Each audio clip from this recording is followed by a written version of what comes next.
வணக்கம். தித்திக்கும் சுவையில் திளைத்திட வரவேற்பது உங்கள் ட்ரெண்டி ஹோம் மேக்கர். நான்வெஜ் விரும்பி சாப்பிட்ற எல்லாருக்குமே மட்டன்னா ரொம்ப பிடிக்கும். இன்னைக்கு இந்த மட்டனை வச்சு நம்ம வறுத்தக்கறி செய்ய போறோம். இந்த வறுத்தக்கறியை ரொம்பவே ட்ரெடிஷ்னலா நம்ம இன்னைக்கு மண் சட்டியில செய்ய போறோம். வறுத்தக்கறியை சாப்பாட்டோட சப்பாத்தியோட சாப்பிட்றதுக்கு ரொம்ப அருமையா இருக்கும். இந்த ரெசிபி எப்படி பண்றதுன்னு இப்ப நம்ம பார்க்கலாம்.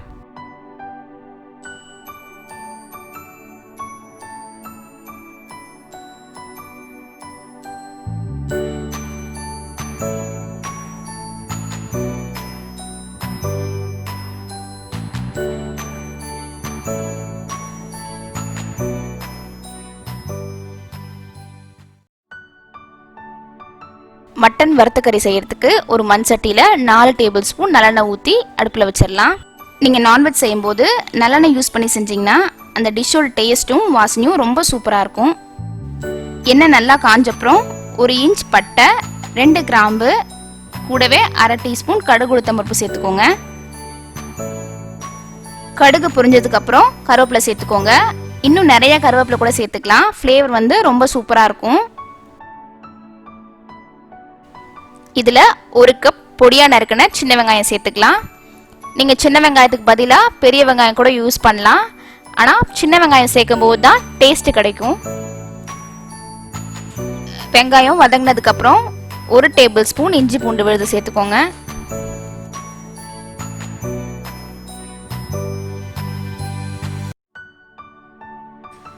இஞ்சி பூண்டு பேஸ்ட் பச்சை வாசம் போன அப்புறம் பொடியா நறுக்கின 2 தக்காளி பழத்தை இதோட சேர்த்து நம்ம வதக்கலாம்.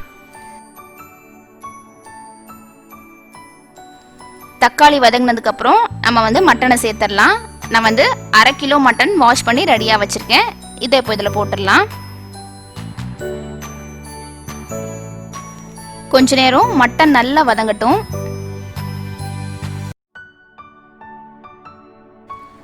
கறி வதங்கினதுக்கு அப்புறம் தேவையான மசாலா பொருட்களை நம்ம இப்போ ஆட் பண்ணிடலாம்.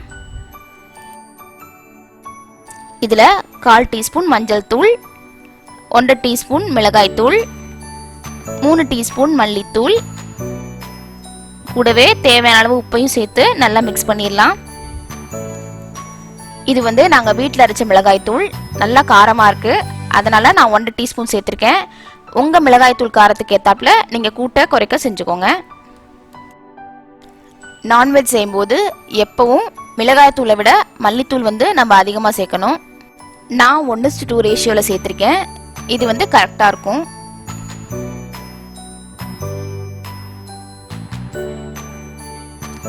மசாலாவோட பச்சை வாசம் போகிற வரைக்கும் நல்லா வதக்கினதுக்கு அப்புறம் கறி வேகிறதுக்கு தேவையான அளவு தண்ணியை நல்லா ஊற்றி வேக வச்சிடலாம்.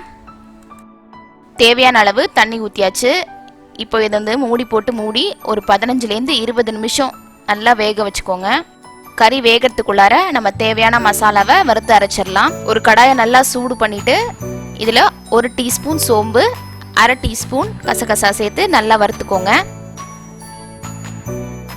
நல்லா பொன்னிறமாக வறுத்தோன்னே இதில் 1 டேபிள் ஸ்பூன் தேங்காய் துருவல் சேர்த்து திருப்பியும் நல்லா வறுத்துக்கோங்க.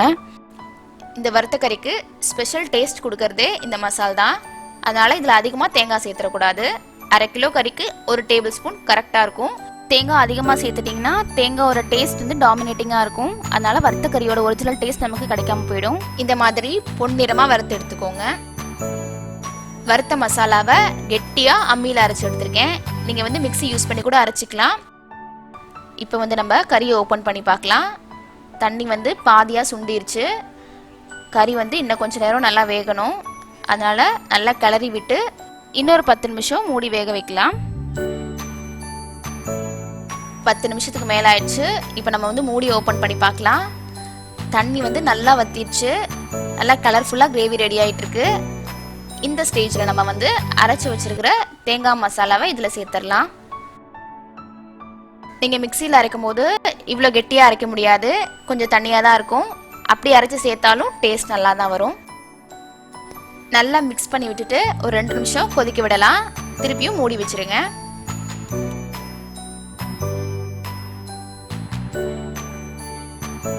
ரெண்டு நிமிஷம் கொதிக்க விட்டதுக்கு அப்புறம் வறுத்த கறி சூப்பராக ரெடி ஆயிடுச்சு. கறி நல்லா வெந்துருச்சு. இந்த ஸ்டேஜில் நம்ம கொஞ்சமாக மிளகு தூள் தூவி இறக்கிடலாம். கமகமன்னு வாசனையோட காரசாரமான வறுத்த கறி ரெடி ஆயிடுச்சு. இப்போ இதை நம்ம சர்விங் பவுலுக்கு மாத்திடலாம். இந்த மட்டன் வறுத்த கறியை கண்டிப்பா நீங்க உங்க வீட்டில் செஞ்சு பாருங்க. இந்த வீடியோ உங்களுக்கு பிடிச்சிருந்தா லைக் பண்ணுங்க, ஷேர் பண்ணுங்க, மறக்காம ட்ரெண்டி ஹோம் மேக்கர் சேனலை சப்ஸ்கிரைப் பண்ணுங்க. நன்றி.